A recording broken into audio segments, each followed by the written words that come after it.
जब सास ससुर मंदिर से पूजा करके लौटते हैं घर और घर का दरवाजा खोलते हैं, अंदर का नजारा देखकर उनके हाथों से पूजा की थाली छूट जाती है और मुंह से चीख पुकार निकल जाती है। आस पड़ोस के लोग जमा हो जाते हैं, वो भी अंदर का नजारा देख के दंग रह जाते हैं, क्योंकि बिस्तर पे थी उनकी 26 साल की बहू पूनम पारिक का डेड बॉडी, जिसका गला काटा गया था। खून से पूरा बेड लथपथ था, बिस्तर चादर सब कुछ।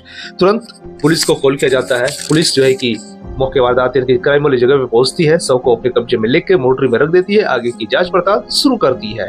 तभी पुलिस को एक क्लू मिलता है कि जो पूनम पारिक थी उसके साथ देवर हितेश पारिक संबंध बनाने की कोशिश कर रहा था। मतलब अवैध संबंध, ऐसे झगड़े सुनाई देते थे पड़ोसियों को अक्सर।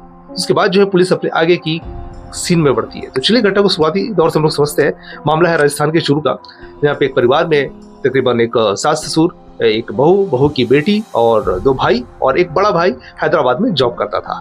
तो अक्सर बहुत कम आना जाना हो पाता था अपने घर, काम के सिलसिले में छुट्टी जब मिलता तब आता था। उसकी पत्नी थी पूनम पारिक, बहुत ही हसीन, बहुत ही कमसीन। अब जो छोटा देवर था हितेश पारिक, वो हमेशा लगातार कोशिश करता था कि अपनी भाभी के साथ संबंध बनाया जाए, लेकिन चरित्र जो था पूनम का बहुत बढ़िया था। जैसा नाम वैसा चरित्र। वो हमेशा इनकार करती, मना करती, लेकिन हितेश मानता नहीं। अब ये लगातार झगड़े भी होते, तो ये सब चीजें छुपती कहाँ है, छुपाने से भी पड़ोसियों को पता चल गया था कि जो हितेश पारिक है अपनी भाभी के साथ संबंध बनाना चाहता है। अब 7 सितंबर 2025 का दिन आ जाता है, जिस दिन सास ससुर जाते हैं मंदिर। जो है पूनम पारिक अब अपने कमरे में अकेले थी। अब उस दिन पूरा जोर जबरदस्ती करने लगता है, छेड़ने लगता है, भाभी को आगोश में लेना चाहता है। भाभी आगोश में आती नहीं है, क्योंकि वैसा चरित्र था नहीं।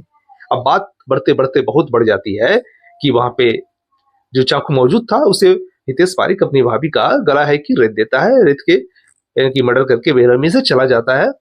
और जब ये सब बात माता पिता को पता चलता है, तो वो लोग इस मैटर को, इस बात को दबाना चाहते हैं, दबाने की कोशिश कर रहे थे कि भाई हमारी बहू का कत्ल हमारे छोटे बेटे ने नहीं किया। लेकिन उन माता पिता को भी सोचना चाहिए था, कंट्रोल रखना चाहिए था कि इतने दिन से ये सारी चीजें हो रही है, तो अपने बेटों को कंट्रोल करना था।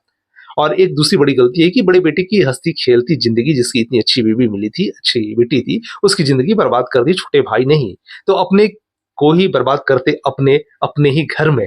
ऐसे रिश्तों से सावधान हो जाइए। अपने रिश्तों में, अपने घर में, हर रिश्तों में एक सम्मान जरूरी है, एक उचित दूरी जरूरी है, वरना ऐसी घटनाएं आपके साथ भी हो सकती है, हमारे साथ भी हो सकती है। तो सतर्क रहे, सावधान रहे। हालांकि अभी हितेश पुलिस की कस्टडी में है और वहां के जो तमाम चूरूवासी है राजस्थान के, अब वो मांग कर रहे हैं कि सभी आरोपियों को फांसी की सजा मिले। अब देखिए आगे कानून अपनी कानूनी कार्रवाई कर रही है।